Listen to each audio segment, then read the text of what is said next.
30 लाख रोजगार हैं जो आज खाली पड़े, उसको हम भर के आपको दे देंगे। हर ग्रेजुएट को 1 साल के लिए पेड अप्रेंटिसशिप का अधिकार।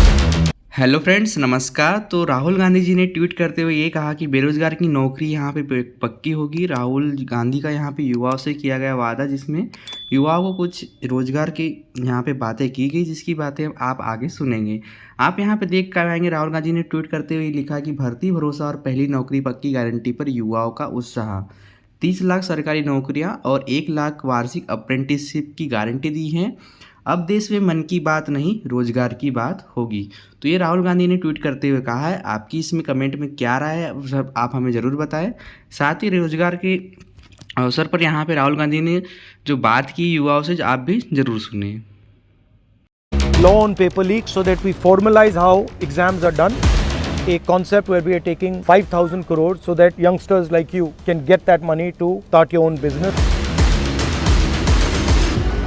कुछ पूछना चाहते हैं मुझसे, क्या डिस्कस करना चाहते हैं? सर, मैंने बीएससी बीएड किया है। मेरे जैसे कई सारे स्टूडेंट हैं जिन्होंने टेट तक पास की है। सरकार है कि वो कायमी भर्ती नहीं कर रही। तो सर जी, हमें आपसे ये उम्मीद है कि आपकी सरकार आए और हमें कायमी भर्ती मिले।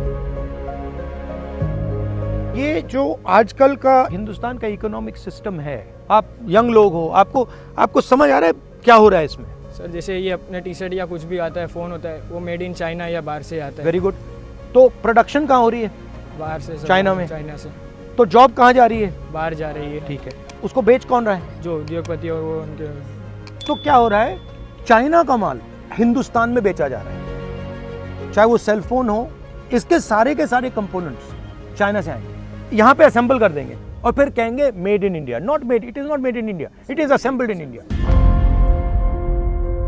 असेंबली में और मेक इन इंडिया में बहुत फर्क है। मेक इन इंडिया मतलब ये पूरा का पूरा जो इसका स्ट्रक्चर है, ये यहाँ बना है, लाखों युवाओं को रोजगार मिल रहा है। असेंबल्ड इन इंडिया मींस इसके सब पार्ट चाइना में बन रहे हैं और वहां पे मतलब 10, 15, 20 लोगों को जॉब मिल रहा है और यहाँ पे एक बंदे को जॉब देना वो जोड़ रहा है। और हमारे उद्योगपति क्या कर रहे हैं, चाइनीज प्रोडक्ट को यहाँ बेच रहे हैं। फायदा चाइना के बंदे को हो रहा है और हमारे बड़े उद्योगपति को।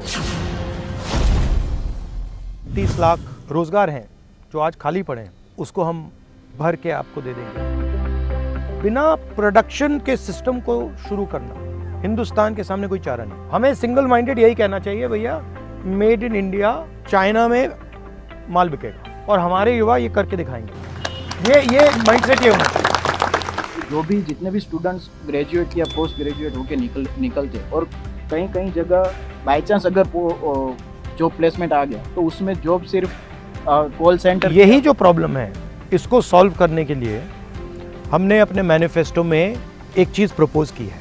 हर ग्रेजुएट को, चाहे वो डिप्लोमा होल्डर हो, चाहे वो कॉलेज यूनिवर्सिटी ग्रेजुएट हो, हर ग्रेजुएट को राइट टू अप्रेंटिसशिप दे। हर एक ग्रेजुएट आपसे कहेगा कि भैया मैं अप्रेंटिसशिप कर रहा हूँ, 1 साल की है, उसमें मुझे मेरी बेसिक ट्रेनिंग हो जाएगी और 1 लाख रुपए मेरे पॉकेट में 1 साल का मिलेगा। तो ये हम करने जा रहे हैं। We are thinking of a concept where we are taking 5,000 crores right now and sending it to the districts so that youngsters like you can get that money to start your own business.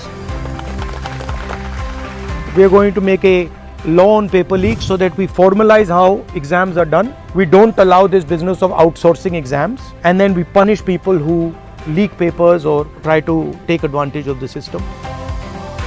University degree का मतलब ही यही है ना कि आपको रोजगार मिलेगा और सैलरी मिलेगी। मगर लोग ये कहते हैं कि भैया मैं डिग्री ले लूंगा, बट फिर नेक्स्ट स्टेप जो है कि भैया पैसा कहाँ है, किसके हाथ में है, मेरे पास आ रहा है नहीं आ रहा, वो सवाल पूछते हैं। तो मेरी थिंकिंग है कि एग्जैक्टली आपको पता लग जाना चाहिए। मैं क्रिकेट खेलता हूँ, हर रोज प्रैक्टिस कर रहा हूँ और उधर जैसा बैठे हुए हैं, उसको आपने क्रिकेट का चेयरमैन बना दिया।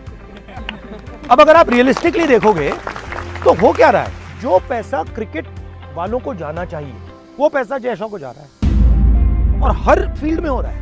If you want to understand the crux of how I think about it, I think India and its government should support the people who have skill and that skill should be respected.